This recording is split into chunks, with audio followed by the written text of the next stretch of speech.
అందరికీ నమస్కారం. చిన్నారుల అందమైన ప్రపంచంలోకి ప్రేమతో స్వాగతం. హ్మ్, ఈరోజు మనం మన చిన్నారుల కోసం ఒక ఎంతో ఆనందకరమైన ఆటను మూలాల ఆధారంగా పరిశీలిద్దాం. ఖచ్చితంగా. చిన్నపిల్లలు ఆడుకుంటూ వాళ్ళ మనసులోని మాటలు చెప్పటం చూడటం భలే ముద్దుగా ఉంటుంది కదా. ఈనాటి మన చర్చలో వాళ్ళ బుజ్జిబుజ్జి ఆలోచనలను అర్థం చేసుకునే విధానం గురించి మాట్లాడుకుందాం. అవును. అయితే మూలాల్లో ఈ ఆటకు ఒక చక్కటి పేరిచ్చారు. అదేంటంటే కృత్యం పేరు నా కుటుంబం ఎలా ఉంది.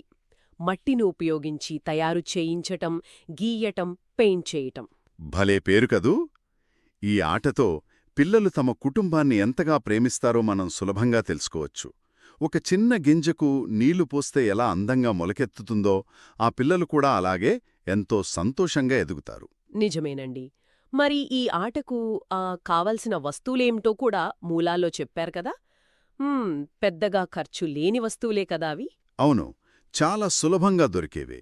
కేవలం కొద్దిగా బంకమట్టి, ఆ తర్వాత ఒక గట్టి అట్ట ఉంటే చాలు. మన ఇంట్లో దొరికే ఈ చిన్న వస్తువులతోనే అద్భుతాలు చేయవచ్చు. ఆహా, భలే సులభంగా ఉంది. మరి దీన్ని ఎలా మొదలుపెట్టాలో వయసును బట్టి విడదీశారు.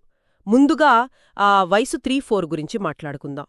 3-4 ఏళ్ల పిల్లలతో ఈ ఆట ఎలా ఆడించాలి? వాళ్లచేత ముందుగా ఒక చిన్న బొమ్మ గీయించాలి.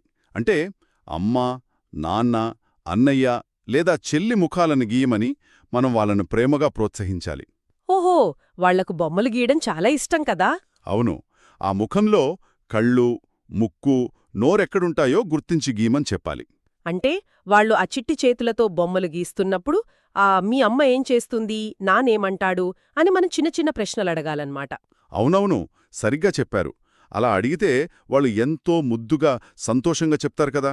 ఇది అచ్చం ఒక అందమైన కథను అల్లినట్లుంటుంది తెలుసా. ఎంత బాగుందో వినడానికి.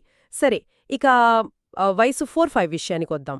4-5 ఏళ్ల పిల్లలకైతే ఇదెలా మారుతుంది? అందుకే వాళ్ల చేతికి మెత్తటి బంకమెట్టినిచ్చి ఆ మట్టితో ముఖాలను తయారు చేయమని చెప్పాలి. వావ్, అంటే చేతులతో మట్టి ఆకారాలు చేయడమన్నమాట.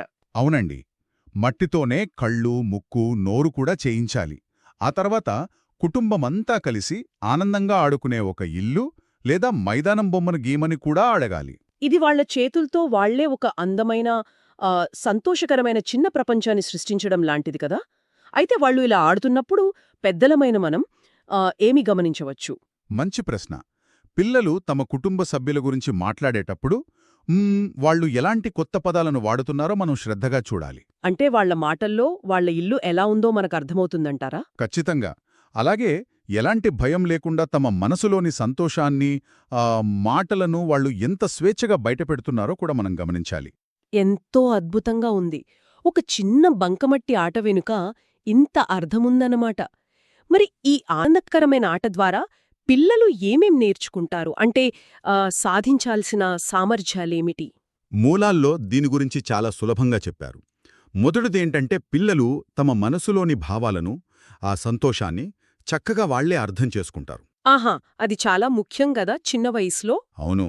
రెండవది, ఆ బంకమట్టి కుటుంబంలో తాము కూడా ఒక ముఖ్యమైన వారమని ఎంతో ఆనందంగా గుర్తిస్తారు. భలే. ఇక మూడవది, ఇతర పిల్లలతో, పెద్దలతో స్వేచ్ఛగా, ఎంతో ధైర్యంగా మాట్లాడటం నేర్చుకుంటారు. ఎంతో చక్కటి విషయాలు. నిజంగా ఇది వింటుంటే నాకే బంకమట్టితో ఆడుకోవాలనిపిస్తోంది తెలుసా. ఎవరికైనా అలాగే అనిపిస్తుంది. చిన్నపిల్లల ఆటలు అంత స్వచ్ఛంగా ఉంటాయి మరి. నిజమే. అందుకే రేపు పిల్లలు మట్టితో ఆడుకుంటున్నప్పుడు వాళ్లు చేసిన ఆ బంకమట్టి కుటుంబం ఏదైనా పాట పాడితే ఆ పాట ఏమిటో వాళ్లనే అడిగి తెలుసుకోండి. వాళ్ల మోములో చిరునవ్వులు ఎప్పుడూ ఇలాగే వికసిస్తూ ఉండాలి. మళ్ళీ కలుద్దాం. అందరూ ఆనందంగా ఉండండి.